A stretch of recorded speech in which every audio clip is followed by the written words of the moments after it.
Welcome to the Get Fit Guys quick and dirty tips to slim down and shape up. My name is Brock Armstrong, and I'm the Get Fit Guy. Rock climbing has climbed in popularity over the last 20 years. Many people think that it'll someday ascend to the heights of outdoor activities such as jogging and fishing, which, based on research by the Outdoor Foundation, are the two most popular outdoor activities in the United States. Indoor rock climbing is said to have started in the United States in the early 1980s, when outdoor rock climbers started building training walls in garages and warehouses. And according to a 2010 Outdoor Recreation Participation Report, approximately 6,148,000 Americans, or 2.7% of the population over the age of 6, were participating in rock climbing activities such as bouldering, sport climbing, indoor climbing, traditional climbing, and mountaineering. So, why is it so popular? Why do people do it, and how can you get started? Well, first, let's look at what makes a good rock climber.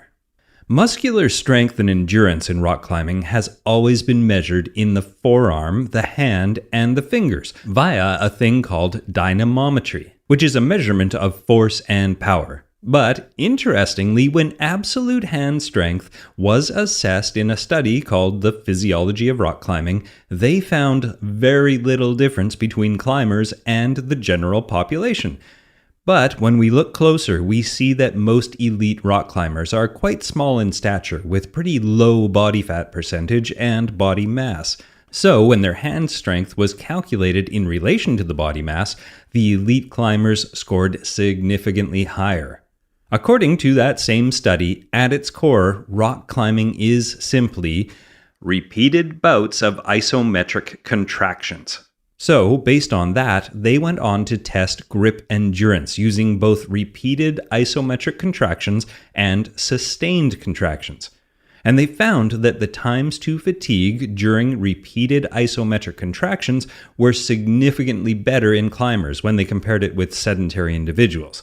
However, during sustained contractions until exhaustion, climbers did not differ from the normal population. The study authors think that this comes down to the ability to perform repeated isometric forearm contractions without fatigue. Now, they also found that among climbers, there's a difference in handling elevated blood lactate. Now, most of the climbers showed an increased ability to tolerate and remove lactic acid during climbing. And if you've ever experienced a lactic acid burn while you're gripping something for dear life, you'll know how beneficial that could be. Now, oddly enough, flexibility was not identified as either necessary nor a detriment to climbing success, although that is, of course, with the caveat that rock climbers must have climbing-specific flexibility in order to perform well. Now, as far as measures of fitness goes, as the difficulty of the climb increases, so does oxygen uptake, energy expenditure, and heart rate per meter climbed. But they saw a disproportionate rise in heart rate when compared to oxygen uptake, which the study suggested may be due to an increase in arterial blood pressure secondary to stress, which means, just in a nutshell, that the higher they climbed, the more stressed out the climbers became. So, in conclusion, the researchers left us with this statement. It appears that success in climbing is not related to individual physiological variables, but is the result of a complex interaction of physiological and psychological factors. And you know what? Honestly, that could be said of any sport, but I think it applies more directly to rock climbing than many other sports. And let me demonstrate why by highlighting a few of the unique and some of the more expected benefits of rock climbing. The first benefit is it builds strength and endurance. Now, despite appearances, climbing actually requires a lot more than pure upper body strength. Completing a climb successfully requires a long list of fitness factors, such as fancy footwork, aerobic endurance, core stability, and lower body strength. Not many folks who are heading out for a cardio workout often think of hitting the climbing wall, but actually ascending walls is a great way to get your heart rate up. And it has been shown that climbing a wall for 1 hour can burn 700 calories or more in an adult male. Now throw in some tricky maneuvers and some difficult reaches, and it will also challenge your mobility, flexibility, and endurance. The second benefit is it reduces stress.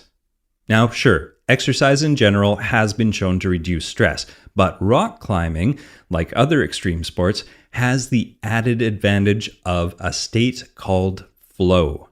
Climbers routinely talk about losing themselves in the flow of the climbing and getting themselves into a mindset that creates a sense of euphoria and even blocks pain. And if you climb outdoors, there's the added stress-relieving benefits of the activity known as forest bathing, or Shinrin-yoku.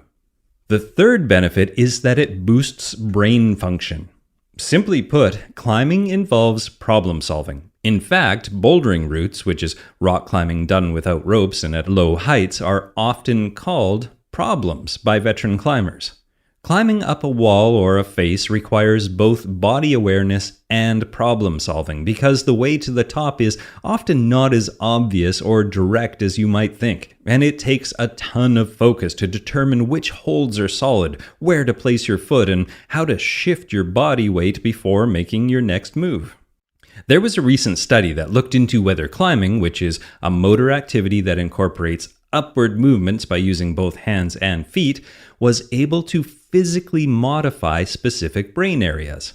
The study was called Prolonged Rock Climbing Activities Induces Structural Changes in the Cerebellum and Parietal Lobe, and they concluded that there was indeed an enlargement of the parietal area of the brain, and this enlargement is likely due to the brain needing to predict the sensory consequences of each action the climber makes, and to make the movement corrections in accordance.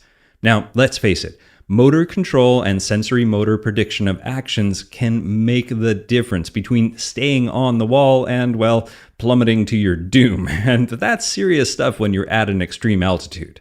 There's a theory called Hebb's Law, or Hebb's Rule, depending on where you look. And it says that when neuron A fires, causing neuron B to also fire, changes occur in the neurons that will make this sequence more likely to happen in the future. Now, you may have actually heard of Hebb's Law like this: neurons that fire together, wire together. Now, when this neuron firing cascade happens in rock climbing, especially in repetition, well, all that practice and running drills can improve a climber's performance by literally changing and building neuronal connections. Now, the fourth benefit that we see in rock climbing is that it creates social connections.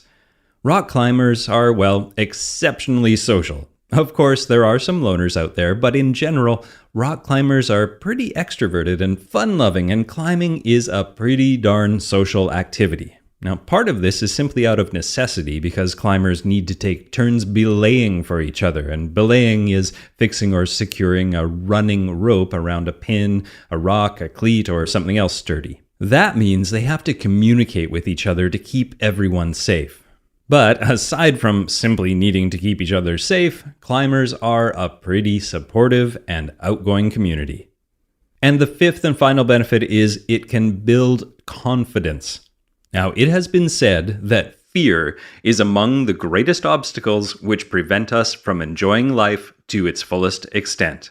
And it likely comes as no surprise to you that one of the most common fears, aside from public speaking, is the fear of heights and, of course, falling from those heights. Obviously, rock climbing is one way to conquer those fears, and I mean the heights one, not the speaking one. By using the appropriate harness and other safety measures, even beginner climbers can conquer great heights. And as we all know, conquering any fear can build confidence and self-esteem. All right, before you go and hit the climbing wall or the real thing, you'll want to prepare yourself physically for the job. And there are many workouts, protocols, and plans out there to get you ready for a particular climb that you want to tackle. But here are some extreme basics to get you started. So let's start with the good old pull-up. And for that, the muscles that are worked are the brachialis and the brachioradialis in the arms, the rhomboids in your upper back, the lower trapezius and teres major, which is between the shoulder blades, and the pectoralis major and pectoralis minor, which are your chest muscles. Now, it should be no surprise that arm strength is important for climbers, and what is more simple and effective than the good old pull-up? Now, if you're serious about getting good at climbing, get yourself a pull-up bar and install it in a high traffic area of your home, somewhere you pass often during the day, and make an effort to do a set amount of pull-ups every time you pass under that bar. And it doesn't have to be that many, just enough so that it adds up over the day. Now, if you can't install a pull-up bar in your home, well, find a local playground or somewhere else that you can work on this very essential climbing strength exercise. You won't regret this one. Now, the next exercise is push-ups. And when you do a push-up, you work the pectoral muscles, the triceps, which is the back of your arm, the biceps, which is the front of your arm, the front and rear heads of your deltoids, which makes your shoulders look awesome, your rhomboids, trapezius, and latissimus dorsi. Now, climbing isn't all about pulling yourself up the wall. It is also, and some climbers would actually say mostly, about pushing yourself up the wall. This is known as mantling in the climbing world, and it is a very useful skill to have, if for no other reason than to haul your exhausted body onto that flat ground at the top of a rock face or wall. To properly mantle, you need a strong chest, strong shoulders, and reliable triceps, which are all muscles that are worked when performing a push-up. Now, the next exercise is a dead hang or hangboard training. And to do this, you work the muscles in your hand and your wrist flexors. You also work your brachioradialis and extensor carpi radialis, which are your forearms, and your deltoid muscles in your shoulders. Having good grip strength is essential for climbing. Being able to grip the tiniest holds gives you more time to calculate your next move, and that will help you climb more efficiently by allowing you to use your other climbing muscles more effectively. Hangboard training is one of the most time-efficient ways to build hand and finger strength, especially if you can't train at a climbing gym all the time. By simply doing 2 or 3 30-minute workouts per week, you can get excellent hang strength results. Completing a one-arm dead hang is also important. Just make sure that you focus on keeping your shoulder blade back and down as much as possible. This provides the most stability and will protect you from injury. Now, the next exercise is plank or mountain climber. And for this one, the muscles that are worked are the transversus abdominis muscle, gluteus medius and gluteus minimus muscles, which are your abductors, the adductor muscles of the hip, the external and the internal obliques, which run up the sides of your core. If you don't have a strong core, you won't be successful in most sports, and climbing is no exception. Core muscles are always engaged when you're climbing. They come in especially handy when tackling a line that requires more balance. Simply put, having a strong core makes all your other muscles do their jobs better. There are many other core exercises you can do, but simply planking is a great place to start. Planks are much more effective than doing some crunches or some sit-ups because they use your whole core, not just your abs. Now, once you can hold a good front and side plank, well then graduate onto single arm and leg variations like bird dog planks or a plank series, and then you can move on to the mountain climber. I mean, they are called that for a reason.